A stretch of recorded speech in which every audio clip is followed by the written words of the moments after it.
Bonjour Marcel. Salut Christophe. Nouvelle causerie aujourd'hui. Oui. On parle de quoi? Alors aujourd'hui, je voulais qu'on parle de choses qui me tiennent à cœur, la différence entre un groupe et un réseau. Parce que en ce moment, alors c'est pour rebondir à une vidéo de George, non c'est pas George Sheben, c'est Stevens Downes que j'ai trouvé sur YouTube qui date de 2006 ou 2007. Je crois que j'ai un petit tableau ici assez édifiant. Voilà, qu'il avait établi, c'est ses posters. Ce garçon-là, il est un peu créatif, on va dire. La différence entre un groupe et un réseau. Parce que de plus en plus on parle de social learning, on parle de enseigner avec les réseaux sociaux, utiliser les réseaux sociaux pour enseigner, de connectivisme ou de choses comme ça.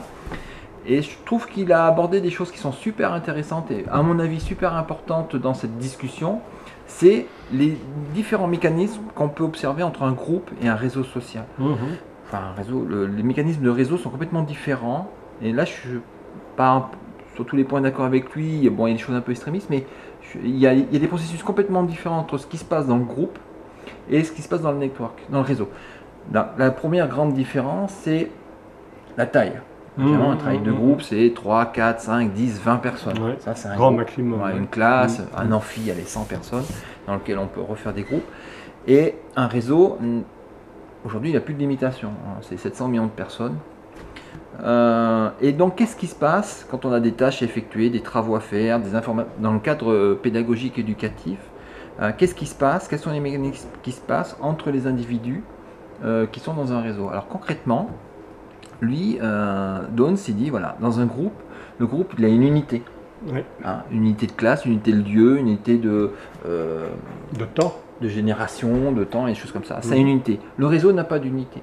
C'est-à-dire que c'est quelque chose qui se construit, qui n'a pas de lieu, qui n'a pas de géographie, qui est très mobile, des personnes arrivent, repartent, sont très présentes, sont moins présentes. Et tu peux avoir des gamins, tu peux avoir des grands-pères, tu peux avoir des retraités, tu peux avoir des universitaires, tu peux avoir des stars du cinéma. Il n'y a aucune unité, il y a la seule logique, c'est la logique de la personne qui a créé son réseau. Il n'y a que lui qui sait pourquoi et comment il a créé son réseau. Alors que le groupe, généralement, il peut être même institué par le prof, par la classe, par une pression sociale. Le réseau, c'est par une personne. Donc ça, c'est quelque chose d'assez intéressant. Un groupe, c'est coordonné. C'est-à-dire que plus ou moins, il y a même une hiérarchie. Il y a un chef qui dit, ben voilà, alors chef, ça peut être le prof, dans le cadre, toujours dans le cadre pédagogique, qui dit, il y a des travaux à faire, il y a ça à faire, il faut rendre les devoirs tel jour. Et après, il faut soit une collaboration, soit une coopération entre les jeunes. Ils s'organisent, il y en a qui dit bah, toi tu vas faire ça, ils répartissent les tâches, même c'est même imposé. C'est souvent finalisé aussi, hein, donc on se réunit en groupe pour faire quelque chose. Pour faire quelque chose, c'est même scénarisé. D'accord, donc tu as ces tâches à faire, c'est coordonné. Et souvent tu as même, nous enseignants, on demande à un leader qui est responsable du wiki, qui est responsable du blog, c'est des petits trucs qui intuitent quand même les gens qui sont responsables. On surveille, on voit même ceux qui viennent le plus souvent, ceux qui pilotent un peu les autres. C'est des choses avec maintenant les outils qu'on a qui nous permettent de voir ce qui se passe dans un groupe au niveau du travail qui est fait dans le groupe. Et on évalue un travail de groupe. Il y a des gens qui demandent aux étudiants de se noter entre eux dans un groupe. Il dit voilà, je vous donne 16 au groupe et la moyenne des notes que vous donnez à tout le monde doit être à 16. Il y a des processus comme ça. Donc, avec des jeux aussi intéressants entre présence et distance. Hein. Par exemple, on dit souvent dans le groupe, tu l'as dit, on est dans le temps et dans le lieu. Le groupe se réunit à tel moment pour faire telle chose. Hein. Par contre, dans les réseaux, il n'y a pas vraiment de temps, il n'y a pas vraiment de tâches. Il y a un peu la sérendipité là. On tombe sur des choses par hasard, on relance et puis on ne pensait pas que son message allait avoir tel effet. Ouf, il y a vraiment des choses. C'est la différence entre le groupe qui est aussi fermé. Hein, quand même c'est quand même quelque chose de fermé. C'est 3, 4, 5 personnes qui travaillent en groupe. Et l'ouverture, ça marche parce que c'est ouvert. C'est l'ouverture qui fait la dynamique du réseau. Je ne veux pas dire que c'est la fermeture qui fait la dynamique du groupe, mais ce qui se passe dans le groupe, c'est quand même que les gens du groupe qui le savent. Vraiment que. Il se dissout souvent. Une fois que la tâche est terminée, le groupe a terminé son travail. Ça peut se faire. C'est pour ça que nous, éducateurs, on a du mal à évaluer le travail de groupe. C'est une des difficultés du travail de groupe, c'est quelle est la part de travail de chacun des individus. Parce que c'est quelque chose de fermé. C'est une grosse boîte noire, ils s'engueulent, ils s'amusent, mais il y a un gros truc qui se passe là. Tandis que ce réseau, c'est vraiment quelque chose d'ouvert. Et les mécanismes d'interaction entre les gens sont différents. Et la taille est quelque chose d'important sur le réseau parce que souvent on mélange les deux notions groupe et réseau. Quand je discute dans des confs avec des enseignants, avec d'autres collègues, ils confondent souvent le groupe et le réseau. On dit oh, bah oui j'ai mis quelque chose et il ne se passe rien. Parce que leur réseau a la taille d'un groupe. Il faut, moi pendant 2 ans, j'ai pas compris à quoi servait Twitter. Parce que mon réseau sur Twitter avait la taille d'un groupe, c'était trop petit, il n'y avait pas une dynamique qui s'était installée. Alors, il faut illustrer ça, il faut illustrer les propos. C'est quoi une dynamique de réseau quand vous avez une tâche à faire? Bon, alors on va prendre quelque chose qui nous... Je sais pas comment tu travailles, mais quand on prépare une conférence, moi j'aime bien mettre ma conférence, quand je suis bien prêt, 2, 3 jours, une semaine à l'avance sur SlideShare par exemple. Je la mets en ligne, je tweete en disant que je vais faire, voici le support pour telle conférence. Et ce qui est assez hallucinant, quand je travaille, je réfléchis, je travaille tard dans la nuit, tu postes un truc à 2 h du matin, tu dis voilà j'ai fait quelque chose, mais il y a toujours quelqu'un qui te répond. Il faut avoir un gros réseau, mais il y a toujours quelqu'un qui te répond en disant bah, c'est bien, c'est pas bien, déjà premier niveau de première impression, et puis oh bah t'as oublié de traiter ça, et la référence que tu donnes elle est pas belle, et elle est pas bonne, là t'as fait une faute d'orthographe, un machin comme ça. Là, tout de suite t'as un feedback de gens que tu connais ou que tu connais pas, qui sont intéressés par le propos. Ils sont sentis un peu impliqués par le propos, et ils veulent mettre leur petite touche également. Voilà, souvent, mais tu vas me dire, mais tout le monde ne peut pas faire ça dans un groupe, ne peut pas être là, il y a 3 personnes, et c'est rare qu'il y en ait un qui soit levé à 3 h du matin pour corriger tes fautes d'orthographe. Et pourquoi ils font ça? Ça, c'est aussi dans la dynamique du réseau. Quel est leur intérêt de faire ça? Quel est l'intérêt personnel d'interagir comme ça avec le réseau? C'est parce que quand on donne dans le réseau, il y a quelque chose qui revient. Dans le groupe, c'est moins évident. Hein. On donne, c'est aussi pour soi, pour faire avancer le schmilblick. Quand on donne dans le réseau, c'est aussi pour soi, mais à long terme. C'est un investissement qu'on fait à long terme. On intervient, on donne des conseils à droite à gauche, pas systématiquement, quand on a un peu de temps, quand on est insomniaque, mais on donne des conseils. Et les gens savent qu'on donne des conseils, et donc il y a un feedback qui se fait. Parce que celui qui vient juste prendre des informations, qui capitalise dans son coin, on voit qu'on les sort des réseaux, il y en a marre. Oui, ça conduit à la mort du réseau, quelque part, puisqu'il ne s'alimente plus en tant que réseau. C'est la différence entre les guêpes et les abeilles. L'abeille est laborieuse, elle travaille, elle élabore des choses. Et la guêpe vient piquer les trucs. Donc au départ, on pense que les guêpes, c'est intéressant. Et puis à long terme, on se voit que c'est pas intéressant de travailler avec des guêpes. Elle est belle mon analogie de la guêpe. Enfin bref. Et donc il y a des dynamiques qui sont complètement intéressantes sur ce qui se passe dans les réseaux. Et c'est très compliqué à mettre en place pour un scénario pour les enseignants. Ah oui. Parce que les enseignants voient les étudiants travailler en réseau. Ils commencent à se dire, il y a des choses qui se passent, il me sort des informations, je ne sais pas comment ils font pour les trouver.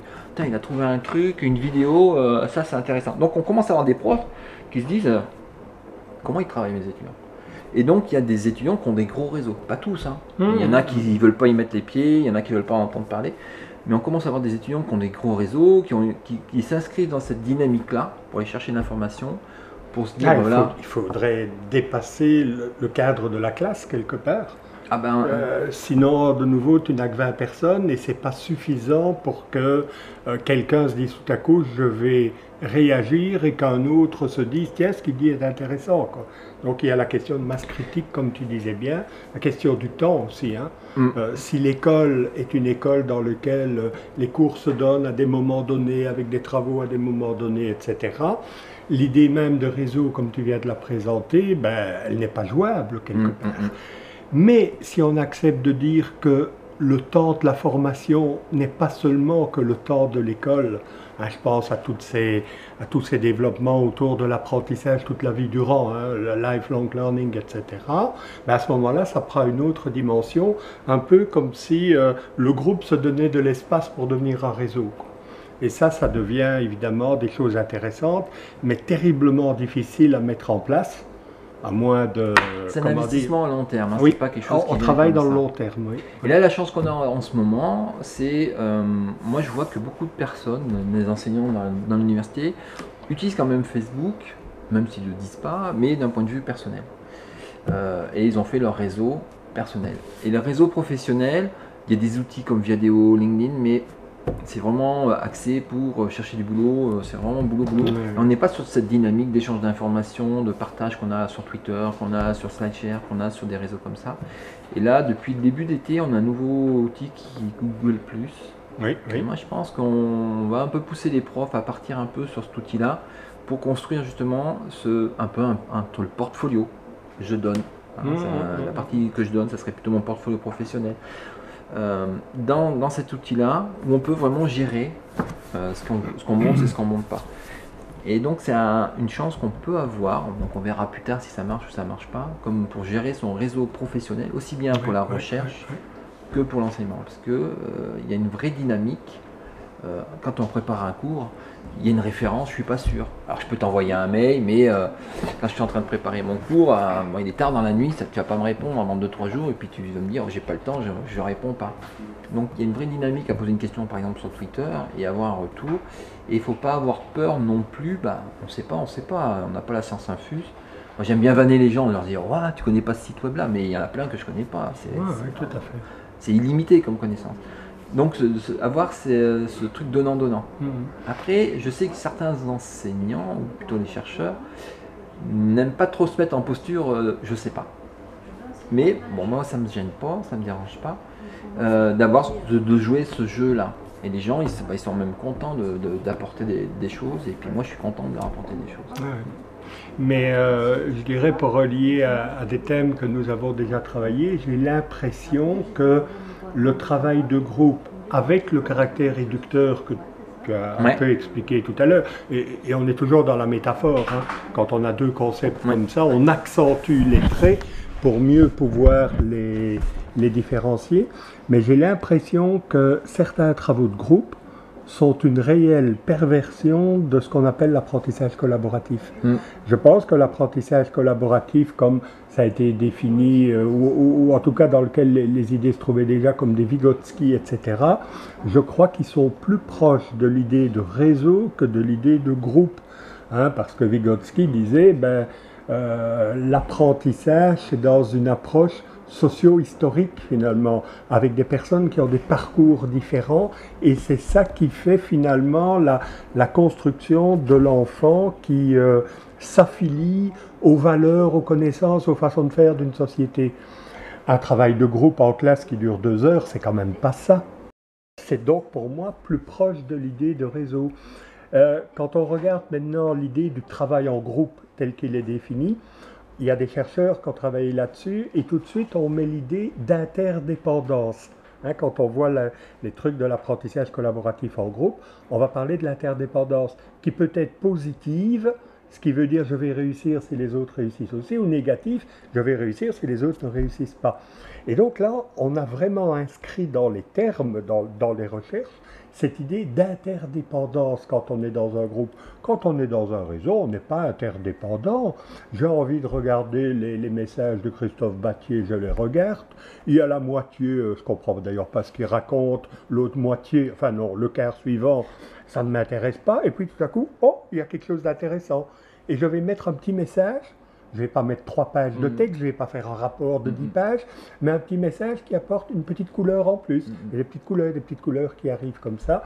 Je pense que là, on est vraiment très proche de l'idée de réseau telle qu'elle l'a définie.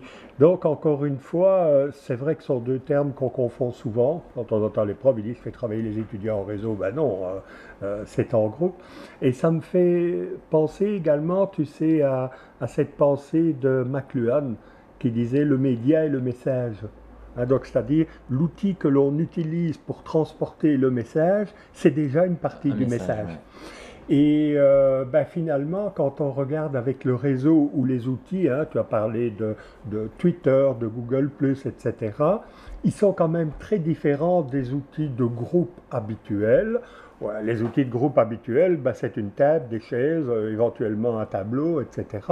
Et ici, on a des outils dans lesquels on rentre dans une certaine virtualité aussi. Et je trouve que ce serait intéressant de voir les liens entre les idées que tu as apportées au niveau réseau et les espaces virtuels. Hein, tu disais, voilà, dans le groupe, on se voit. Et comme on se voit, il y a la nature humaine, tu sais, avec ton enveloppe qui est là. Et ce qui fait que tu vas dire des choses que tu as envie de dire, mais il y a des choses que tu voudrais bien dire et que tu ne vas quand même pas dire.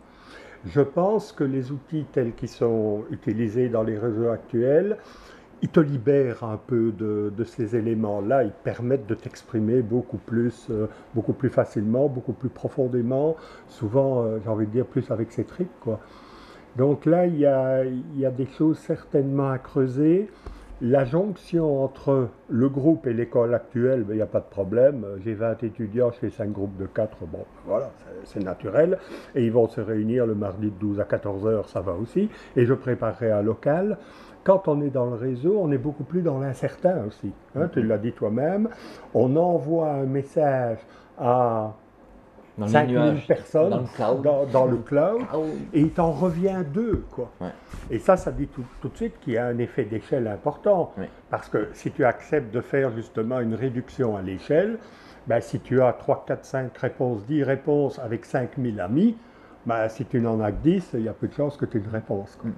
Et donc le réseau est nécessairement quelque chose de beaucoup moins hiérarchisé, de beaucoup plus à plat aussi. Hein, on discute parfois avec telle personne, il met tel commentaire.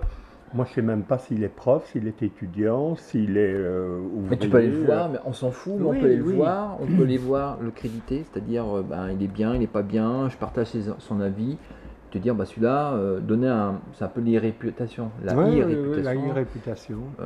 Je sais qu'il y a des messages que je ne fais que voir, et il y a des messages, quand je vois l'icône de la personne qui le poste, je vais lire, je Ouais. prête beaucoup plus attention tout de suite. Ouais. Donc intuitivement, on travaille tous comme ça. Enfin, je pense qu'on hiérarchise son réseau pour être efficace avec son réseau. Ouais.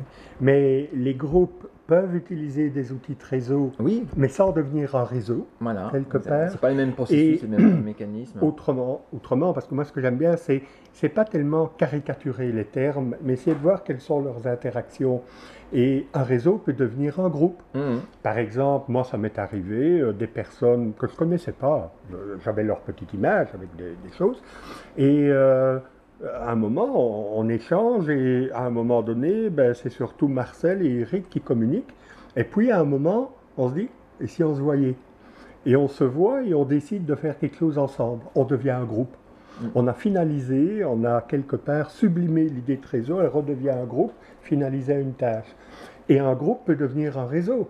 Hein, tu te retrouves dans un atelier, dans un colloque, un truc pareil, et ces personnes vont devenir dans ton réseau, et on va le redécouvrir d'une manière différente que de la manière dont on l'a trouvé dans le groupe. Hein, je trouve ça intéressant. Souvent, les gens disent, dans les colloques, ce qui est intéressant, c'est les pauses. Voilà. Eh bien, je crois que dans le colloque, les conférences et les ateliers, c'est plutôt le truc groupe, hein, et la pause, c'est plutôt le truc réseau.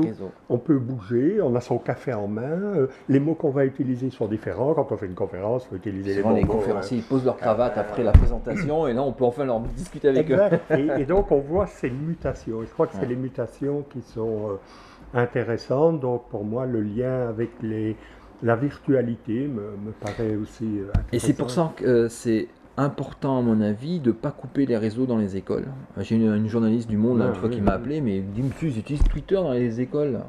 Je dis alors enfin, c'est quand même quelque chose, des outils, ça peut devenir, je ne veux pas dire que ça marche dans tous les cas, quelque chose vraiment à cultiver pour les étudiants, parce que ça peut être un appui supplémentaire sur la motivation, l'organisation, l'information, etc. Sur des choses qu'on a vues précédemment. Oui, la contextualisation. Qui peut être vraiment, pas pour tout le monde, ça va pas marcher pour tout le monde, mais c'est des mécanismes qui sont intéressants à creuser. Puis bon, c'est quelque chose qu'on a de plus en plus à notre disposition.